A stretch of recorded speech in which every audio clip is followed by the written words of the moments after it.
बिस्मिल्लाहिर्रहमानिर्रहीम जी। मेरा नाम ज़ुहैर फारूक कुरैशी है। आज से हम स्टार्ट करेंगे transfer of property act 1882। Basically transfer of property act शुरू करने से पहले जो चीज़ समझने की ज़रूरत है that is what is meant by transfer of property. Transfer of property से मुराद क्या है?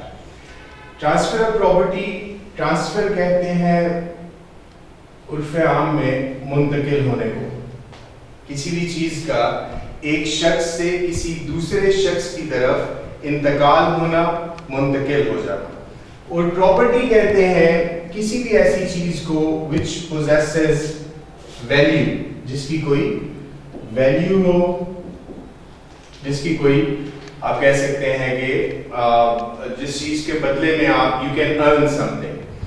तो ट्रांसफर ऑफ प्रॉपर्टी से मुराद क्या है कि किसी भी वैल्यूएबल एसेट का, किसी भी वैल्यू रखने वाली चीज का किसी एक शख्स से किसी दूसरे शख्स की तरफ इंतकाल हो जाना या उसका मुंतकिल हो जाना।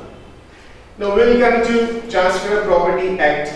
Transfer of Property Act ये 1882 का एक्ट है, जैसा कि मैंने लिखा भी है, and this act was inherited by us.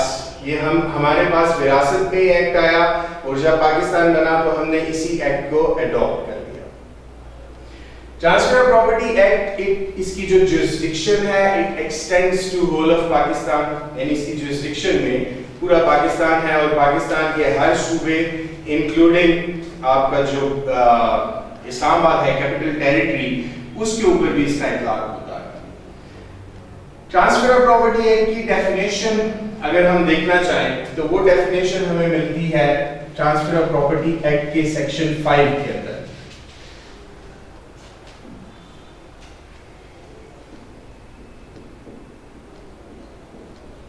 Section 5 of Transfer of Property Act basically defines transfer of property. वो सेक्शन ऑफ लॉ में पहले पढ़ता हूँ, उसके बाद उसको समझने की कोशिश करते हैं। सेक्शन 5 कहता है कि transfer of property defined in the following sections, transfer of property means an act by which a living person conveys property in present or in future to one or more other living persons, or to himself and one or more other living persons, and to transfer property is to perform such act. Basically किसी भी section of law को समझने के लिए मैं अपने तमाम students को ऐसे आमतौर पे भी बात समझाता हूँ, उस सेक्शन ऑफ लॉ को हमेशा ब्रेक डाउन उसके बना लेने चाहिए, यानी उस सेक्शन ऑफ लॉ के हमेशा एसेंशियल्स को निकाल लेना चाहिए और जब वो एसेंशियल्स आपको समझ आ जाते हैं तो उन्हीं एसेंशियल्स को मिला के आप उस सेक्शन ऑफ लॉ की डेफिनेशन भी आपको याद हो जाती है और उस section of law easy to understand, यानी आसानी से समझ भी आ जाता है। अब इसके अंदर अगर हम देखें तो इसमें सबसे पहली चीज है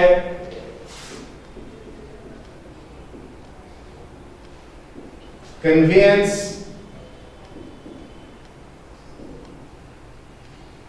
of property.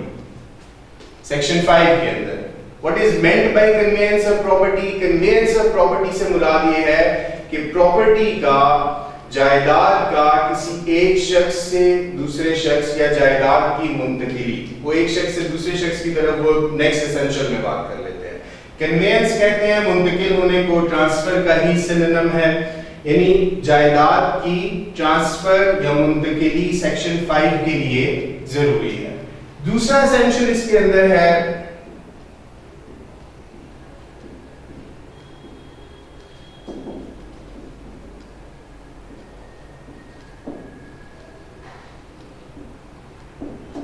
From one living person to another।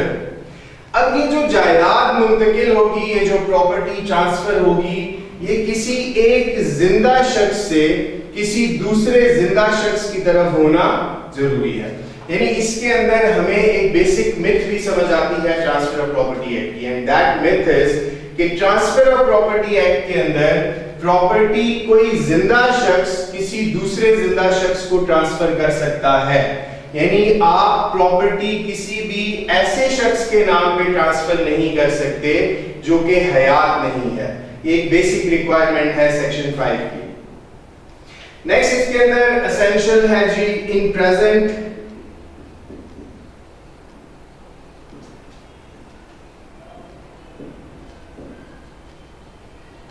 और इन फ्यूचर। प्रॉपर्टी प्रेजेंट में आज की तारीख में भी ट्रांसफर की जा सकती है और प्रॉपर्टी फ्यूचर की किसी जो है डेट या तारीख के ऊपर भी ट्रांसफर की जा सकती है। आप लोग सारे माशाल्लाह सेकंड ईयर में कॉन्सेप्ट आप लोग ऑलरेडी पढ़ चुके हैं कॉन्ट्रैक्ट एक्ट के अंदर, that is sale and agreement to cell.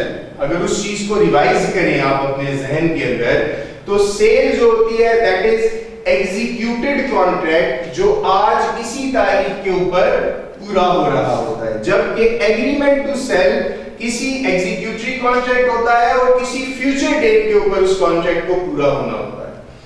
तो प्रेजेंट के अंदर आप सेल की एग्जांपल जहन में रख सकते हैं कि सेल के अंदर आज इसी वक्त ये प्रॉपर्टी ट्रांसफर हो गई और फ्यूचर के अंदर भी ये प्रॉपर्टी ट्रांसफर हो सकती है जैसे एग्रीमेंट टू सेल के केस में होता है।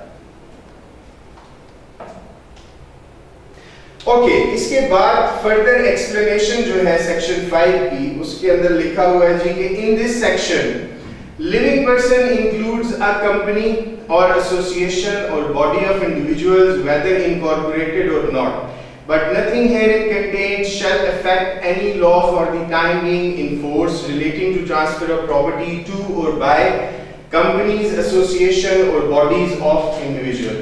मैं अगर इस बात को एक टर्म में लिखना चाहूं, जो ये सारी बात लिखी है, that term is juridical person। Juridical person देखें, अभी हमने जो एसेंशियल सेकंड एसेंशियल में जो चीज डिस्कस की वो चीज ये थी, ये उसी की एक्सप्लेनेशन है जो लास्ट बात कर रहे हैं कि प्रॉपर्टी ट्रांसफर होगी किसी एक जिंदा शख्स से किसी दूसरे जिंदा शख्स की तरफ या उसके नाम पे। अब ये उस चीज की एक्सप्लेनेशन दे रहे हैं कि प्रॉपर्टी जुरिडिकल पर्सन ट्रांसफर भी कर सकता है और जुरिडिकल पर्सन के नाम पे भी ट्रांसफर की जा सकती है। Now who is juridical person? Companies Act आप जो है या 2017 का वो पढ़ रहे होंगे अभी सेकंड ईयर के अंदर। कंपनी के अंदर आपने उसकी डेफिनेशन में एक बात पढ़ी होगी कि company is an artificial person. तो जुरिडिकल पर्सन के अंदर कंपनीज, एसोसिएशंस, फर्म्स वो सब शामिल हैं कि जिनको स्टेटस दिया गया है कि they have their own individual identity या personality, कि वो लोग, वो कंपनीज, वो एसोसिएशंस, वो फर्म्स जिनकी अपनी एक लीगली वो पर्सन की डेफिनेशन में अगर फॉल करते हैं तो वो भी प्रॉपर्टी ट्रांसफर कर सकते हैं या उनके नाम पे भी प्रॉपर्टी ट्रांसफर की जा सकती है। ओके जी, सेक्शन 5 जो कि हमें आई होप के समझ आ गया हो, इससे रिलेटेड जो क्वेश्चन आता है कम टू दैट, सवाल इससे रिलेटेड ये आता है कि what is transfer of property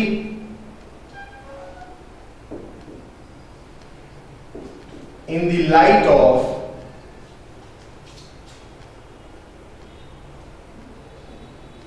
section 5। Section 5 की रोशनी में ट्रांसफर ऑफ प्रॉपर्टी क्या है? This is the relevant question जो आपसे पूछा जाता है। अब सेक्शन 5 तो हमें समझ आ गया कि सेक्शन 5 क्या है। सेक्शन 5 की एक्सप्लेनेशन भी अब आप लिख सकते हैं। इन्हीं एसेंशियल्स को अगर आप एक्सप्लेन करें हेडिंग वाइज, हेडिंग्स बना के, तो आपकी बात सफिशिएंट है, कंप्लीट हो जाती है। लेकिन इसके अंदर जो चीज ऐड करने की जरूरत है, क्योंकि इसी से रेलेवेंट सेक्शंस हैं, दो sections are section 6 to 12 of transfer of property है, जो सेक्शन 5 को ही मजीद एक्सप्लेन कर रहे हैं, जो ट्रांसफर ऑफ प्रॉपर्टी को ही मजीद एक्सप्लेन कर रहे हैं। तो वो सेक्शन 6 to 12 भी इसके अंदर पढ़ना जरूरी है। Now I will go to section 6 firstly.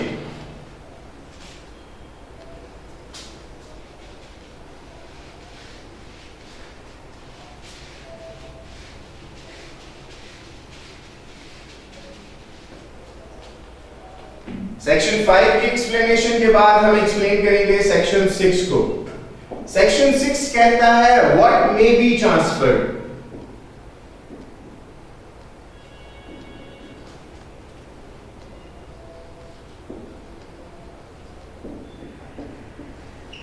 कि आप किस प्रॉपर्टी को ट्रांसफर कर सकते हैं, तो सेक्शन 6 बेसिकली एक्सप्लेन करता है कि any type of property can be transferred.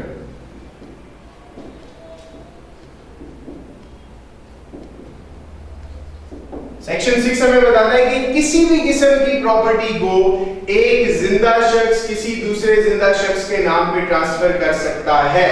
अब किसी भी किस्म से क्या मुराद है?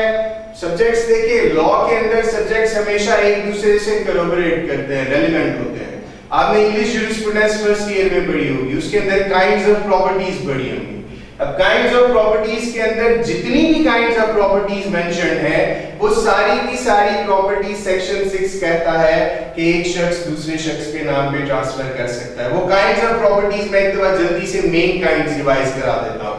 नंबर 1, इमूवेबल प्रॉपर्टी, कि गैर मनकूला जो प्रॉपर्टी एक जगह से दूसरी जगह शिफ्ट या ट्रांसफर नहीं हो सकती, वो प्रॉपर्टी ट्रांसफर की जा सकती है। नंबर 2, मूवेबल प्रॉपर्टी, जो प्रॉपर्टी एक जगह से दूसरी जगह ट्रांसफर हो सकती है, मुंतकिल हो सकती है, मूव कर सकती है, वो ट्रांसफर की जा सकती है सेक्शन 5 के तहत।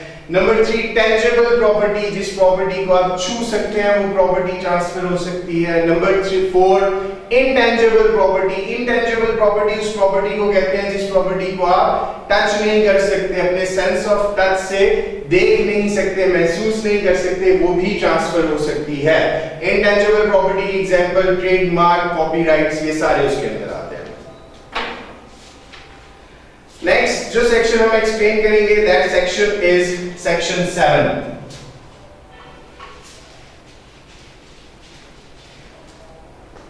सेक्शन 7 कहता है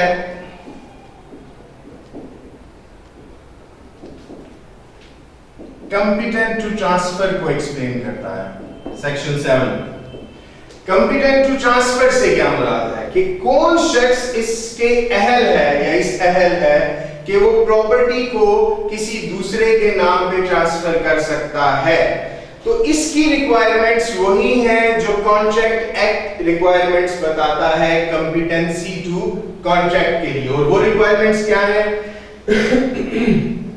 अगर आप लोगों को याद हो तो उसमें पहली बात थी मेजॉरिटी के बंदे की उम्र जो है वो 18 साल से ज्यादा होनी चाहिए।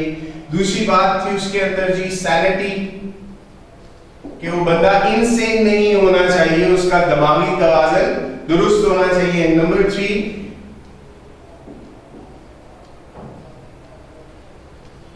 नॉट डिस्क्वालिफाइड बाय लॉ, कि उसको कानून ने डिस्क्वालीफाई ना किया हो कॉन्ट्रैक्ट करने से या प्रॉपर्टी ट्रांसफर करने से। कानून किसको डिस्क्वालीफाई करता है? वो रिक्वायरमेंट्स आपने कॉन्ट्रैक्ट एक्ट में पढ़ी हैं।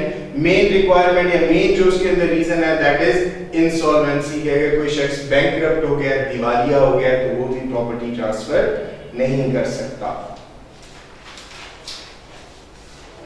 ओके जी, नेक्स्ट सेक्शन जो हमारे पास है दैट इज सेक्शन 8।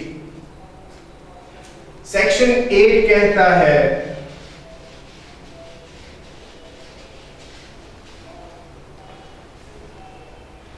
सेक्शन 8 बात करता है जी ऑपरेशन ऑफ ट्रांसफर के हवाले से। ऑपरेशन ऑफ ट्रांसफर से क्या मुराद है? ऑपरेशन ऑफ ट्रांसफर से मुराद यह है कि जब भी कोई प्रॉपर्टी एक शख्स किसी दूसरे शख्स के नाम पे ट्रांसफर करेगा तो उस प्रॉपर्टी से रिलेटेड जितने भी इंटरेस्ट हैं वो सारे के सारे इंटरेस्ट भी उस प्रॉपर्टी के साथ ट्रांसफर हो जाएंगे। ऑल इंटरेस्ट्स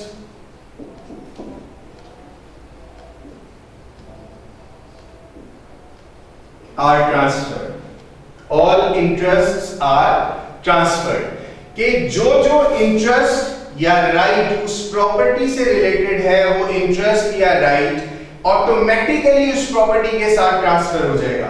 जैसे फॉर एग्जांपल मैं एक प्रॉपर्टी सेल करता हूं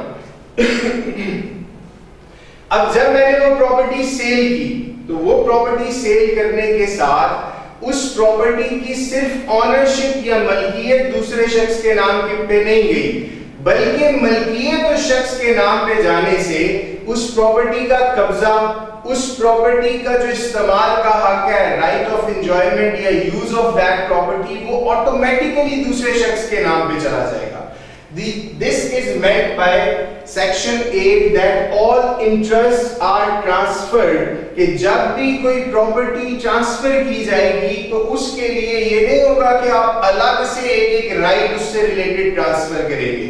सिर्फ प्रॉपर्टी के ट्रांसफर करने से उससे रिलेटेड तमाम राइट्स और इंटरेस्ट ऑटोमेटिकली ट्रांसफर हो जाएंगे दूसरे शख्स के नाम पे जिसको वो प्रॉपर्टी ट्रांसफर की गई। Next, we will go to section 9.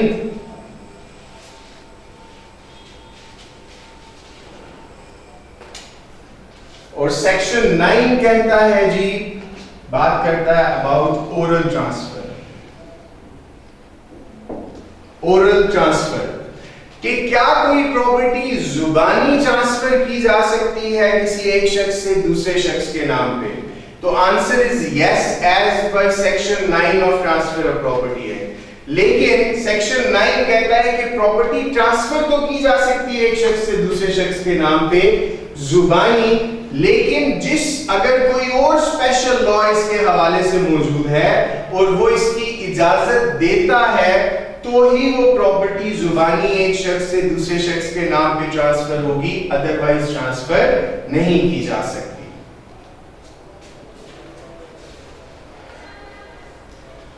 Okay, next section जो इससे रिलेटेड है that is section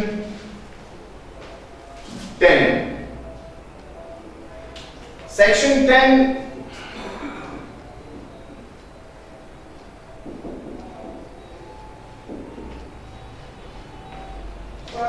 section 10 that is condition restraining alienation.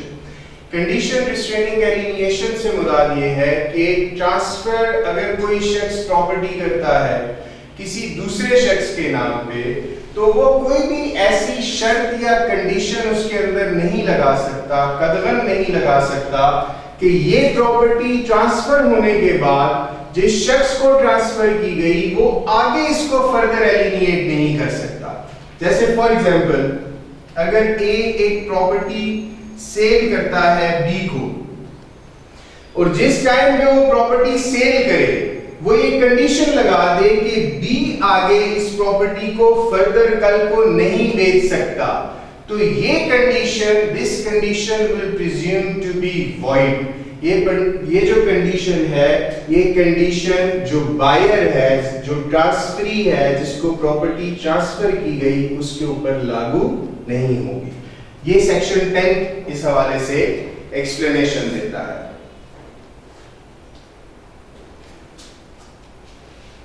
Next is section 11.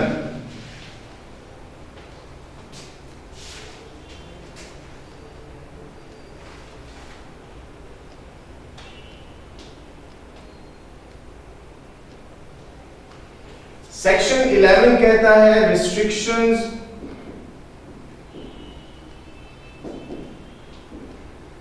repugnant to interest created, यानी ऐसी कोई भी रिस्ट्रिक्शंस, ऐसी कोई भी चीजें जो मना कर रही हो, माने हो, which are repugnant, repugnant कहते हैं मुखालिफ होने को। ऐसी कोई भी रिस्ट्रिक्शन अगर लगाई जाए जो इंटरेस्ट उस शख्स का ट्रांसफरी का क्रिएट किया गया है, उस इंटरेस्ट से अगर वो रिस्ट्रिक्शंस मुखालिफ हों तो क्या ये रिस्ट्रिक्शंस वैलिड हैं? ऐसी कोई भी रिस्ट्रिक्शन जो इंटरेस्ट के, जो उसका फायदा क्रिएट किया गया उस ट्रांसफर से, उसके अगर मुखालिफ है तो ऐसी कोई भी रिस्ट्रिक्शन वैलिड रिस्ट्रिक्शन नहीं होगी। इसको भी एग्जांपल से समझते हैं।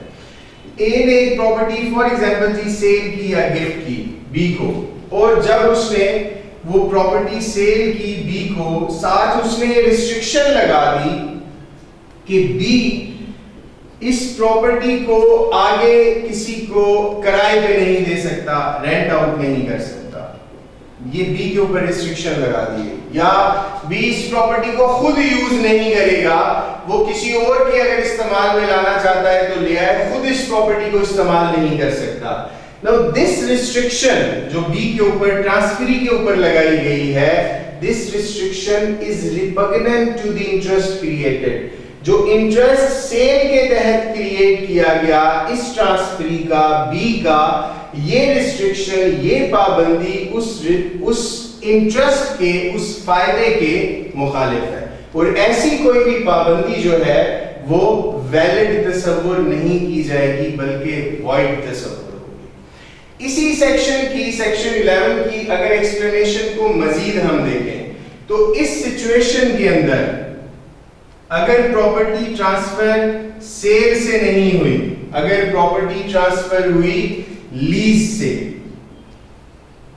लीज क्या है? लीज होती है जहां पे आप कोई प्रॉपर्टी किसी दूसरे को देते हैं किसी स्पेसिफिक पर्पस के लिए, इस्तेमाल करने के लिए, खास टाइम पीरियड के लिए, और वो उस टाइम पीरियड के दौरान उस प्रॉपर्टी के ऊपर आपको, उस प्रॉपर्टी के इस्तेमाल के बदले आपको रेंट या प्रीमियम पे करता है। अब अगर इसी सिचुएशन में ए ने प्रॉपर्टी दी बी को लीज के ऊपर, तो लीज में अगर प्रॉपर्टी दी जाएगी तो उसकी फर्दर रेंट आउट करने के ऊपर पाबंदी ए लगा सकता है। That is a valid restriction. ये रिस्ट्रिक्शन रिपग्नेंट नहीं होगी इसके इंटरेस्ट के लिए। क्यों?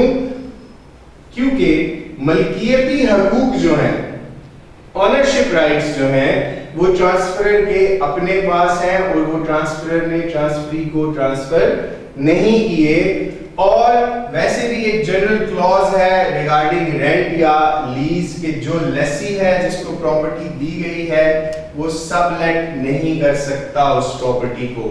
Subletting is not allowed. आप आगे उस प्रॉपर्टी को फर्दर किसी को रेंट आउट या लीज पे नहीं दे सकते। तो ये एक एक्सप्लेनेशन है जो सेक्शन 11 के अंदर फर्दर प्रोवाइड की गई है।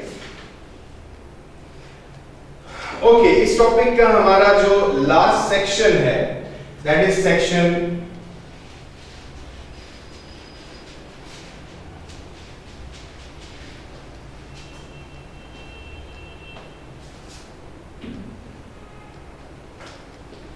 12।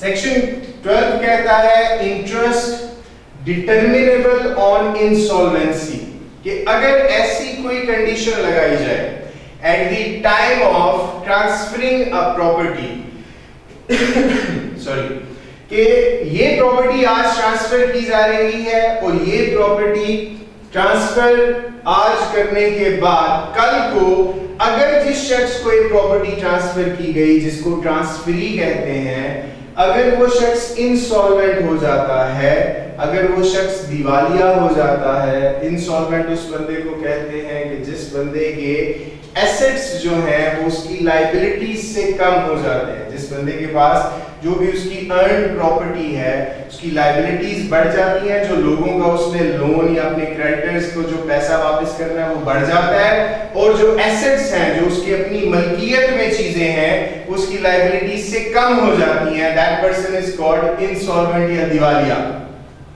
अब अगर कोई शख्स at the time of transferring property ये रिस्ट्रिक्शन लगाता है कि अगर ये जिसको मैंने प्रॉपर्टी ट्रांसफर की ये कल को दिवालिया हो जाता है तो ये प्रॉपर्टी वापस मेरे पास रीट्रांसफर कर दी जाएगी, तो ऐसी कोई शर्त या कंडीशन भी वैलिड तस्वुर नहीं की जाएगी। क्यों? क्योंकि इंसॉल्वेंट बंदे की सारी प्रॉपर्टी हमेशा उसके क्रेडिटर्स के बेनिफिट के लिए इस्तेमाल की जाती है। जिन लोगों ने उसको कर्जा दिया था वो उसकी प्रॉपर्टी सेल करके उनके फायदे के लिए इस्तेमाल होनी है, तो ऐसी भी कोई शर्त वैलिड तस्वुर नहीं की जाएगी। These are the relevant sections ji, section 5 to 12 जो इस टॉपिक के अंदर आपने अटेम्प्ट करने हैं। अगर क्वेश्चन आता है what is transfer of property in the light of preamble, या क्वेश्चन आता है what is transfer of property in the light of section 5 या सेक्शन 5 to 12, तो आपने यही सारी बातें सेक्शन 5 to 12 जो हमने अभी डिस्कस की हैं ये लिखनी है। एक चीज जो मैं लास्ट में इस टॉपिक के बताना चाहता था, that is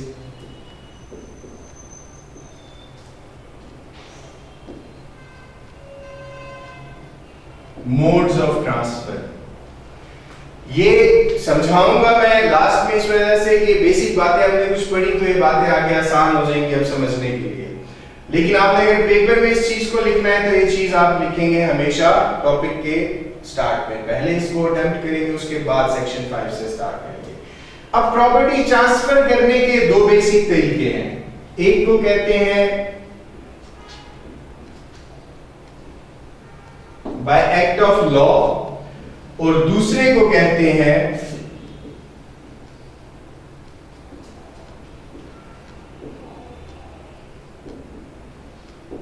by act of parties. Bye act of law के प्रॉपर्टी कानून की वजह से कब और कैसे ट्रांसफर होगी, तो इसकी जो बेस्ट एग्जांपल है दैट एग्जांपल इज इनहेरिटेंस। अगर कोई शख्स विरासत, अगर कोई शख्स मर जाता है तो वो जो शख्स इंतकाल कर गया, फौत हो गया, उसकी प्रॉपर्टी अब उसकी इनहेरिटेंस या विरासत में आगे उसके जो भी जानशीन या उसके लीगल हेयर्स, सक्सेसर्स हैं उनके नाम पे ट्रांसफर हो जाती है। ये इसमें पार्टीज ने खुद कुछ नहीं किया, only law came into motion, सिर्फ कानून हरकत में आया और वो प्रॉपर्टी विरासत के तहत उन लोगों के नाम पे चली गई, उन लोगों के नाम पे ट्रांसफर हुई किसी शख्स के इंतकाल से। बाय एक्ट ऑफ पार्टीज के डिफरेंट मोड हैं प्रॉपर्टी ट्रांसफर होने के, जिसमें नंबर 1 इज सेल। एक प्रॉपर्टी अगर एक शख्स दूसरे को बेच रहा है तो वो प्रॉपर्टी सेल के जरिए से एक शख्स के से दूसरे शख्स के नाम पे ट्रांसफर हो रही है। Number 2 is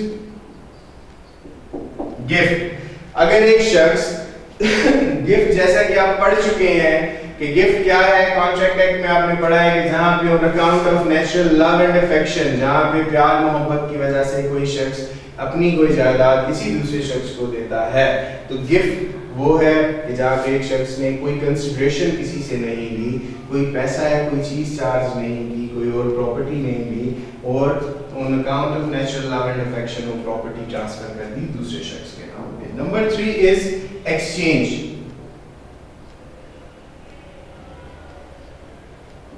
what is exchange जी? एक्सचेंज कहते हैं तबादले को, जहां पे आप किसी एक प्रॉपर्टी के बदले कोई दूसरी प्रॉपर्टी ले लेते हैं। एक प्रॉपर्टी दी और उसके बदले दूसरी प्रॉपर्टी आपने दूसरे शख्स से ले ली, दैट इज एक्सचेंज। इसमें भी प्रॉपर्टी ट्रांसफर हो जाती है। Number 4 is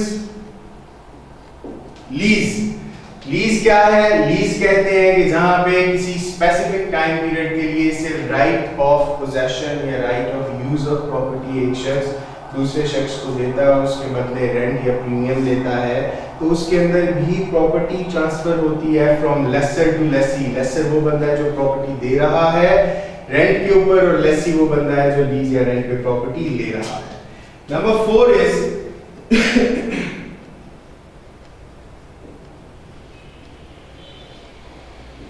mortgage. What is mortgage जी? मॉर्गेज कहते हैं कि जहां पे आपने एक प्रॉपर्टी रहन रखवाई, किसी दूसरे को दी और अपनी प्रॉपर्टी उसके पास मॉर्गेज या रहन करवा के उससे कोई लोन आपने वसूल कर लिया। अब उसकी टर्म्स होती हैं, उस टाइम पीरियड के दौरान आपने लोन वापस करना होता है और अपनी प्रॉपर्टी उस शख्स से आप छुड़वा सकते हैं, दैट इज मॉर्गेज। तो मॉर्गेज भी ट्रांसफर ऑफ प्रॉपर्टी का एक तरीका है। और लास्ट इसके अंदर जो चीज है that is actionable claim. Actionable claim that can be a negotiable instrument. Negotiable instrument भी आप एक्ट पढ़ेंगे इस साल में कि ऐसा कोई भी डॉक्यूमेंट जिसके ऊपर या जिसकी वजह से आपका क्लेम किसी प्रॉपर्टी के ऊपर क्रिएट हो जाए, तो वो भी ट्रांसफर ऑफ प्रॉपर्टी का एक मोड है। ये जो सारी चीजें हमने लिखी हैं, sale, gift, exchange, lease, mortgage, actionable claim, जो एक्ट ऑफ पार्टी से प्रॉपर्टी ट्रांसफर हो रही है किसी एक शख्स से किसी दूसरे शख्स के नाम पे, इन सारी चीजों को हम टॉपिक वाइज इसी ट्रांसफर ऑफ प्रॉपर्टी एक्ट के अंदर डिटेल से पढ़ेंगे भी अलग से। तो एक दफा लास्टली कंक्लूड करने से पहले टॉपिक हमारा क्वेश्चन है what is transfer of property in the light of section 5। तो उसके अंदर सेक्शन 5 हमने एक्सप्लेन करना है, उसके अंदर सेक्शन 6 टू सेक्शन 12 जो रेलेवेंट सेक्शंस हैं वो भी एक्सप्लेन करने हैं, और मोड्स ऑफ ट्रांसफर भी आपने मेंशन करने हैं, जिसके अंदर बाय एक्ट ऑफ लॉ कि जहां पे कानून हरकत में आता है, पार्टीज खुद कुछ नहीं करती, जिसकी एग्जांपल हमने इनहेरिटेंस या विरासत रख ली, और बाय एक्ट ऑफ पार्टीज जिसके मोड्स हमने लिख दिए। इनको एक्सप्लेन करने की जरूरत नहीं है, इस क्वेश्चन के अंदर इसकी एक्सप्लेनेशन लिखते हुए सिर्फ सफिशिएंट है कि इनको हेडिंग्स बना के आप मेंशन